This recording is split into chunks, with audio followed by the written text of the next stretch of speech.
Bonjour à tous, on est le 23 décembre, c'est l'hiver, la grisaille, 8 degrés, mais ça ne doit pas nous empêcher de nous occuper de nous et de développer nos résistances organiques. Je vous invite à découvrir un nouveau concept, vivre l'hiver à l'envers.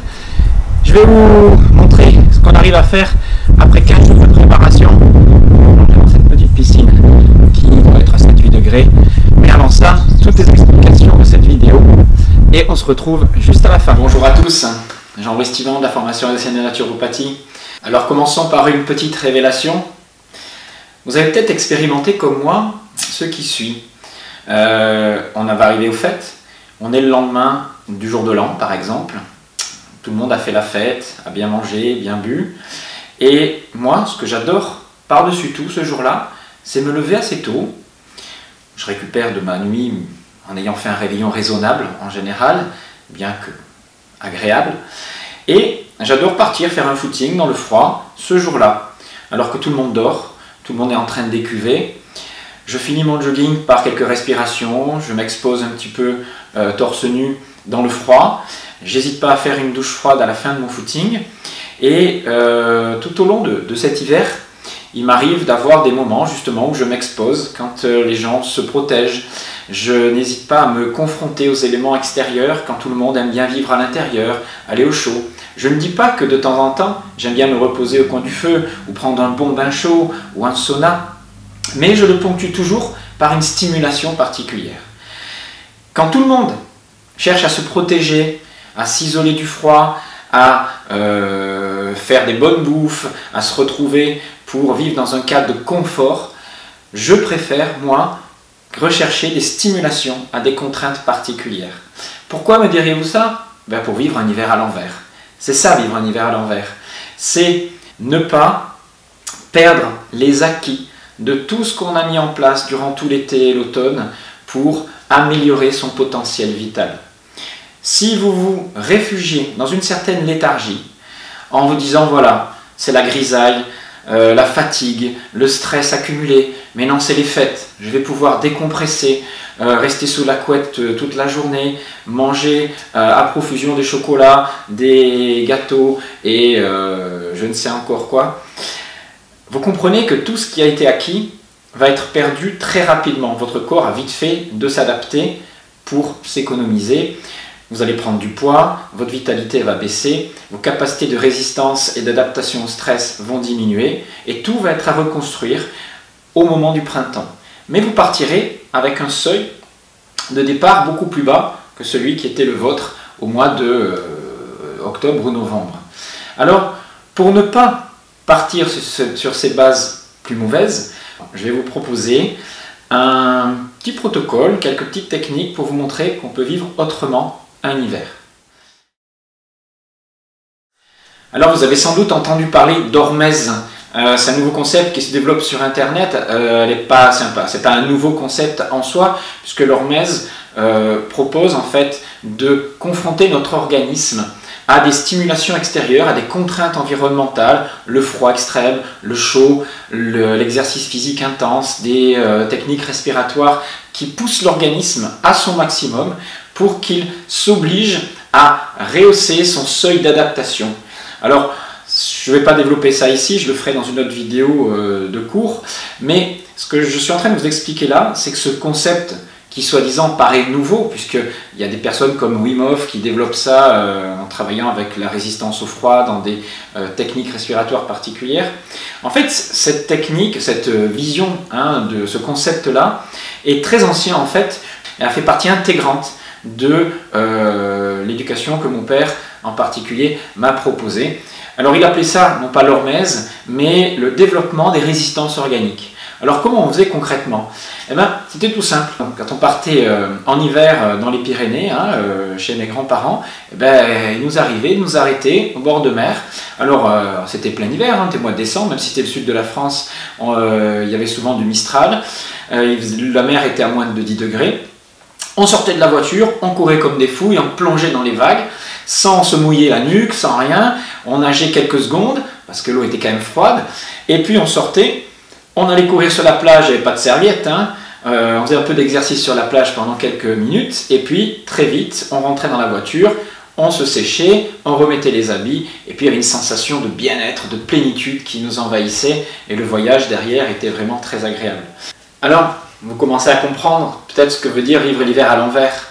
Moi, j'ai eu la chance de grandir dans un environnement où on n'entendait jamais les phrases du style « mets tes chaussons, tu vas avoir froid aux pieds, mets ta capuche, habille-toi bien, prends un bon petit déjeuner, surtout lave-toi les mains avant de manger, tu risques d'attraper des microbes, mets bien ta cagoule quand tu sors de la piscine, te mets pas dans les courants d'air ». Tout ça, moi, j'ai eu la chance qu'on ne le dise jamais. C'était tout l'inverse. C'était, n'hésite pas à te mettre dans le froid, va manger, jouer dans la terre, il n'y a aucun problème. Moi, je m'amusais même à goûter les verres de tout le monde, à embrasser, et je continue de le faire, mes enfants quand ils sont malades, juste pour leur expliquer, leur montrer que le terrain est tout, le microbe, c'est rien.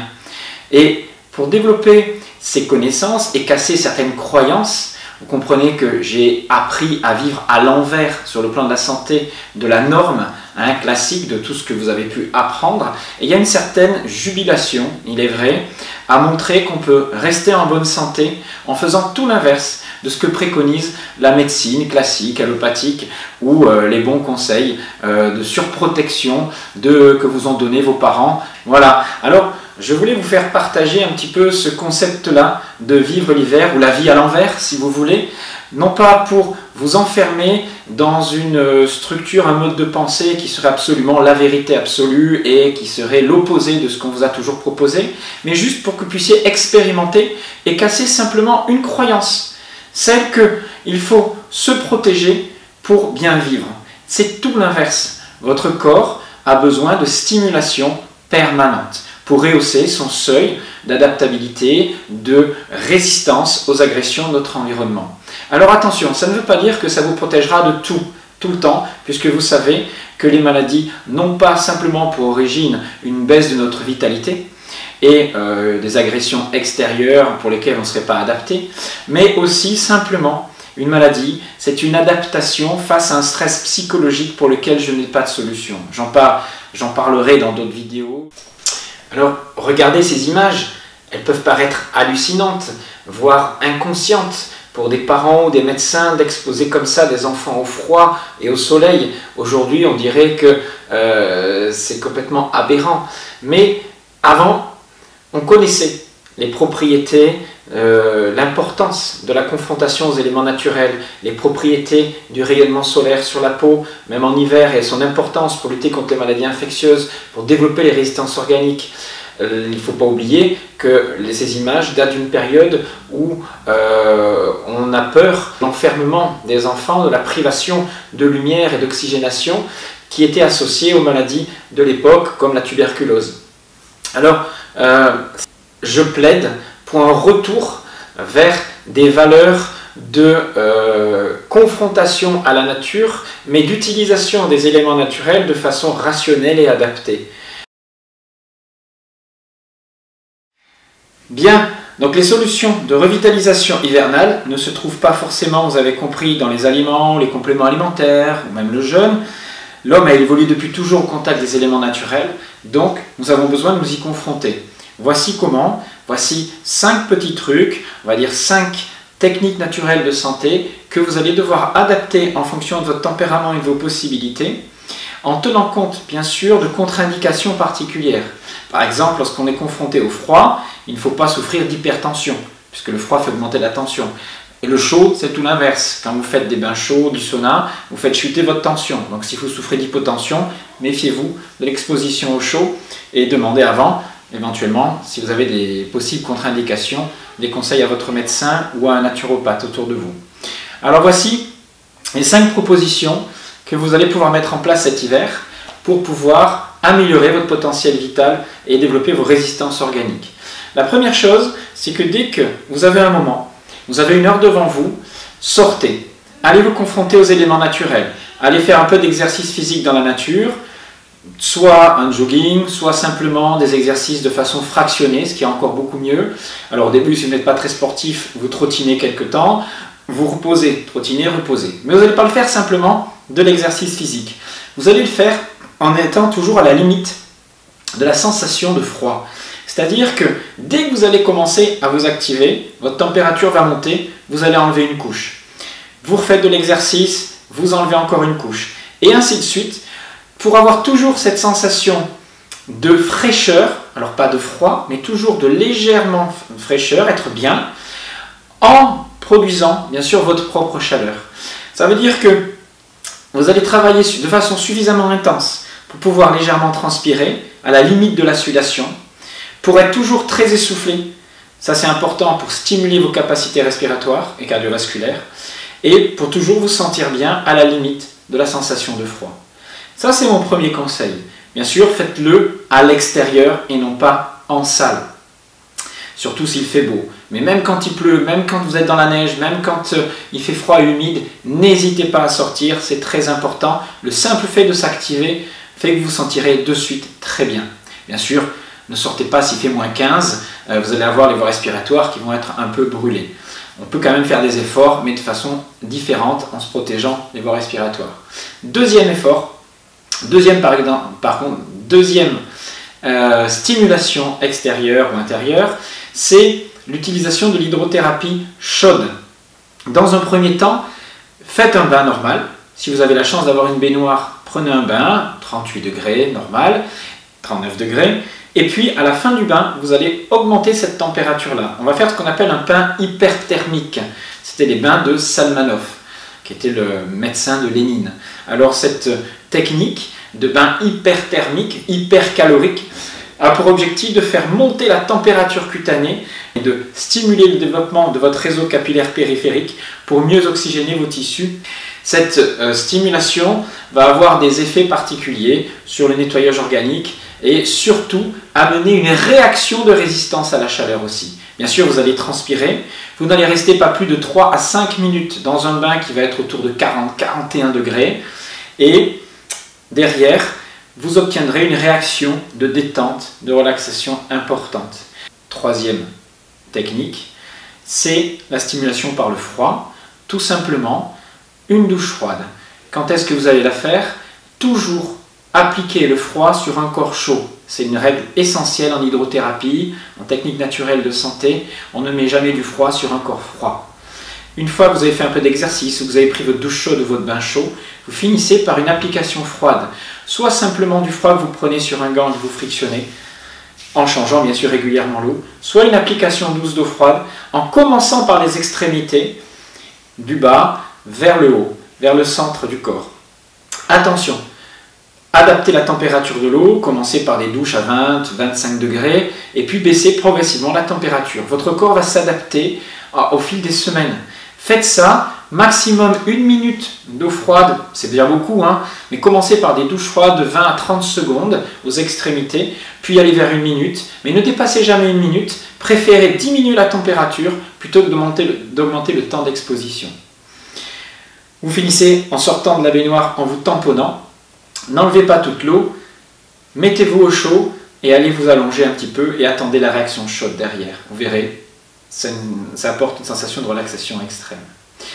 Quatrième point important, les techniques par le chaud, j'ai parlé des bains hyperthermiques, mais n'hésitez pas à faire du sauna. Le sauna est très intéressant, adaptez bien sûr les températures, on commence avec des saunas à 70-80 degrés pour monter à 90 voire 100 degrés. Mais ce qui est important dans le sauna, c'est une fois qu'on a transpiré et qu'on s'est exposé 7 à 10 minutes maximum sur les premiers passages, c'est de s'exposer au froid derrière. Un froid adapté en fonction de votre tempérament et de vos capacités réactionnelles. Pour certains, ça va être simplement se mettre à l'extérieur, marcher à l'extérieur, torse nu. Pour d'autres, ça va être se mettre sous une douche froide. Pour d'autres, ça va être un seau d'eau glacée. Et d'autres, ça va être un bain dans des glaçons ou dans une eau très froide, autour de 10 degrés. Je ne vous explique pas comment on prend un sauna et toutes les techniques qu'il y a autour de cela. Ça fait je travaille bien sûr sur ça en formation, mais renseignez-vous bien sur la façon dont on prend un sauna. Dernière technique que je trouve exceptionnelle et très intéressante de fin d'hiver, c'est avant tout de vous exposer au soleil. Alors vous allez me dire, mais on ne peut pas s'exposer au soleil. Alors quand je parle de s'exposer au soleil, c'est tout le corps. C'est pas simplement les mains et le visage. C'est vous mettre torse nu au soleil dès que vous en avez l'occasion. Alors vous allez me dire, oui, mais il fait trop froid. Moi j'habite en Lorraine, Dès qu'il y a un rayon de soleil, j'ai la chance de pouvoir être chez moi, je me mets à l'abri, dans un abri, c'est-à-dire dans l'angle de ma maison, à l'abri du courant d'air et du vent. Je laisse les rayons du soleil chauffer mon corps et je peux vous dire que ça marche même en plein mois de janvier ou février en Lorraine. J'avais l'habitude de faire ça avec mon père dans le sud de la France, mais ça, on pouvait le faire de façon beaucoup plus simple. Il suffisait qu'il fasse 5, 6, 10 degrés avec un soleil, un jour de Mistral où la luminosité est déjà très bonne, même en hiver. Mais même dans une région comme la Lorraine, on y arrive. Et je peux vous dire que votre peau, elle capte le rayonnement du soleil et en quelques minutes, en quelques secondes, vous avez chaud. Et il m'est même arrivé de transpirer au soleil alors qu'il faisait moins de 10 degrés à l'extérieur. Donc attention, ce n'est pas quelque chose d'exceptionnel, ce n'est pas quelque chose de difficile. Dénudez-vous progressivement et captez ces rayons, même si c'est que 5 minutes par jour. C'est très très important. Vous savez bien, on vous a souvent parlé de vitamine D, mais il n'y a pas que ça. Le rayonnement solaire a un effet sur le système nerveux, sur votre état moral, mais aussi sur la capacité qu'a le corps de métaboliser, de transformer certains nutriments en éléments vitaux. Donc l'héliothérapie, c'est quelque chose de très très important. Nos ancêtres savaient, regardez ces images. Je vous conseille vraiment de l'expérimenter, même si c'est que 2-3 fois cet hiver. Ce sera déjà toujours ça de gagner. C'est mieux que de prendre une pilule, une ampoule de vitamine D3, dont on ne sait pas si elle va être vraiment correctement assimilée. Après avoir exposé donc tous nos récepteurs sensoriels aux contraintes de notre environnement, c'est-à-dire à l'air, à l'eau, au rayonnement solaire, au froid, au chaud, il ne nous reste plus qu'à nous connecter à la Terre. Marcher pieds nus est une technique empruntée au earthing qui nous apprend que nous ne sommes pas assez connectés à la Terre. Je vous en ai déjà parlé ou j'ai déjà montré dans des vidéos l'importance de courir, marcher pieds nus dans la nature.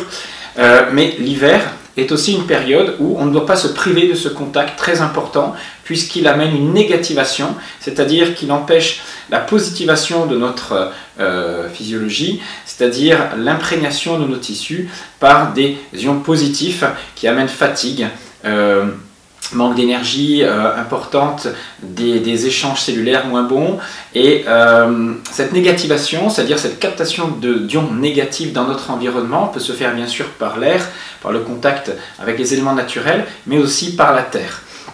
Donc cette dépositivation va se faire en se mettant en charge avec la terre et apporter bien sûr des stimulations très importantes qui nous manquent en hiver. Alors bien sûr, on ne va pas s'exposer n'importe comment en marchant pieds nus dans la neige de suite. Non, l'idée c'est d'aller simplement marcher dans un jardin, dans un parc, quelques secondes, en maîtrisant bien, en faisant en sorte que vos pieds restent bien chauds auparavant et en restant actifs.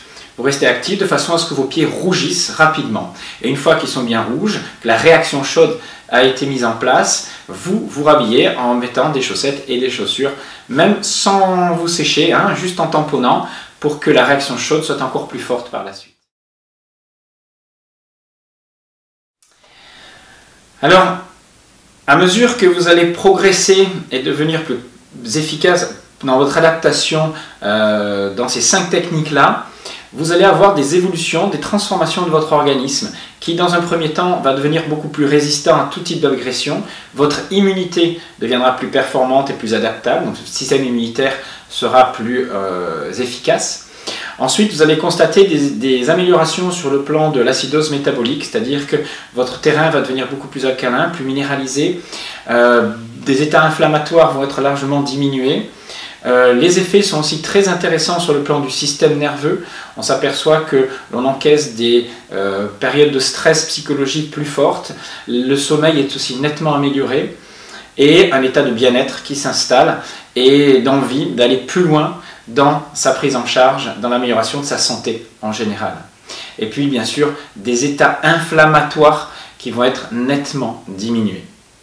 Voilà, donc je vous invite à expérimenter tout ça, comme moi je peux le faire de temps en temps.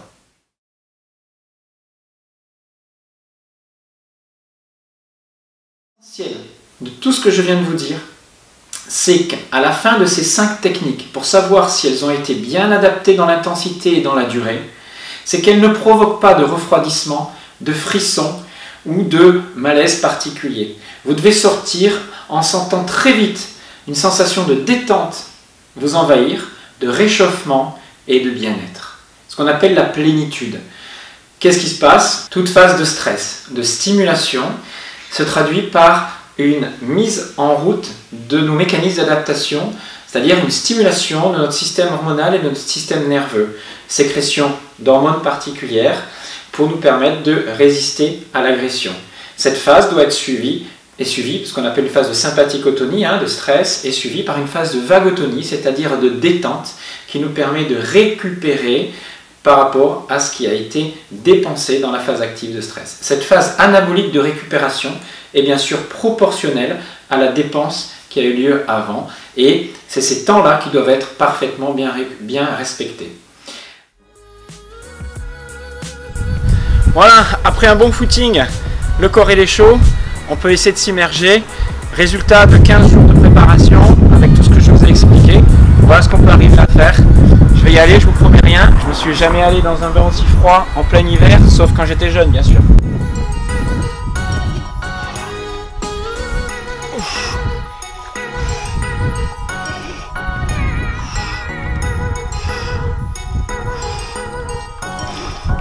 6 degrés.